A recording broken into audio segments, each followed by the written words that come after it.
हिच्यासारखा तर प्रत्येक मुलीने विचार केला ना तर आज शेतकऱ्याची मुलं बिना लग्नाची राहणार नाही। मग गौरी मुलगा पसंत आहे की नाही? अगं लाखात एक तर पाहिलंय, पसंत असायलाच पाहिजे। काय काय काय बोलत का नाही तू काही?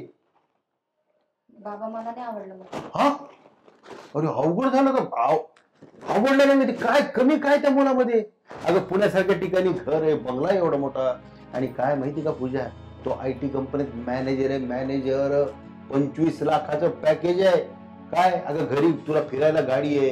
हा काय कमी त्या घरात मला सांग ना तू। मोठं स्थळ आणलं आणि तू नको म्हणतो। अरे काय कमाल आहे, अवघड आहे बाबा। ते काय असो पण मला लग्न नाही करायचं। अगं पण काय मुलात काय कमी मला सांग, मुलात काय कमी? तो आवडला नाही का? तो दिसायला मग दिसायला चांगला नाही का? अगं उलट तुमचा जोडा असा लाखात एक दिसल, लक्ष्मीनारायणासारखा। अगं तिच्या उंचीला उंची फिट बसलीये मस्त, तुझ्यासारखाच गोरा आहे तो। अजून काय कमी ते सांग ना तू। आणि एकुलता एक आहे ना ग, बरोबर आहे का नाही? ना तुला नंदेचा ताण ना धीराचा ताण, एकटेच तुम्ही दोघं जण राजा राणी। पोरगा पण किती सुंदर आहे। हो अरे काय कमाल आहे पोरीची। हो अडचण काय मला सांग नेमकं? पण बाबा मला फक्त आणि फक्त शेतकऱ्यासोबतच लग्न करायचं। काय अगं तुला भिकाचे डोळायला लागले काय? तू पाहतेस का? बघा अगं तिला लाखात एक पोरग पाहिलं तर म्हणजे मला शेतकऱ्यावर लग्न करायचे।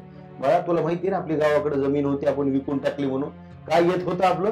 50,000 रुपये खर्च व्हायचा आणि 30,000 रुपये हातात द्यायचे, आणि पुन्हा सगळ्या दारात जाऊन विनंती करा, चला आमच्याकडे खुरपायला, चला आमच्याकडे पेरायला, चला आमच्याकडे ह्याला करायला। आणि ते शेतकरी मुलगा अगं काय खरं नसतं का शेतीचं? सगळं त्या निसर्गावर अवलंबून आहे। आणि पुन्हा तू म्हणतेस अगं सगळ्या मुली म्हणतात आम्हाला पुण्याला जायचंय, ITतला नवरा पाहिजे। अगं तुला घर चालून एवढं चांगलं स्थळ आलंय आणि त्याला तू नको मला शेतकरी पाहिजे। बघा जाशील का तू शेतामध्ये? अगं एक तरी मुलगी आहे का शेतकरी नवरा पाहिजे म्हणणारी? लोकच मला दिसायला आपले। एवढं शिकून काय फायदा झाला? मला तेच कळलं थोडं झालं तुमचं बोल। अगं बाप कसं बोलालीस तू? माझं ऐकून तर घ्या ना बाबा। काय ऐकून घ्या काय? हे बघा मी लग्न करणार तर शेतकरी मुलासोबतच लग्न करणार। बाबा 25 लाख काय 50 लाखाचं पॅकेज असलं ना तरी नकोय मला। नकोय तो बंगला, नकोय ती गाडी, नको ते मला सिमेंटाच्या जंगलात राहायला। मला निसर्गाच्या सानिध्यात राहायचंय बाबा, त्याच्यामुळे मला शेतकरी नवरा पाहिजे। बाबा जमीन अगदी थोडी असली तरी चालेल, पण त्याच्यात घर असावं, समोर बाग असावं, आजूबाजूला नारळाची झाडं असावीत, वृंदावन पाहिजे घरासमोर, तिथंच पिकवायचं आणि तिथंच खायचं। आणि भाजीपाला पण मी स्वतः माझ्या हाताने लावन, सगळं शिकण बाबा मी तिथं। म्हणून मला शेतकरी नवरा पाहिजे। तुम्ही मला म्हणताय त्या मुलाला 25 लाखाचं पॅकेज आहे, पण त्याला भाजीपाला घ्यायला तर मंडईतच यावं लागतं ना। पण इथं तर शेतकऱ्याच्या घरासमोरच मंडई असते, आणि 12ही महिने शेतकऱ्याच्या घरात धान्य असतं। शेतकरी कधीच उपाशी म्हणत नाही।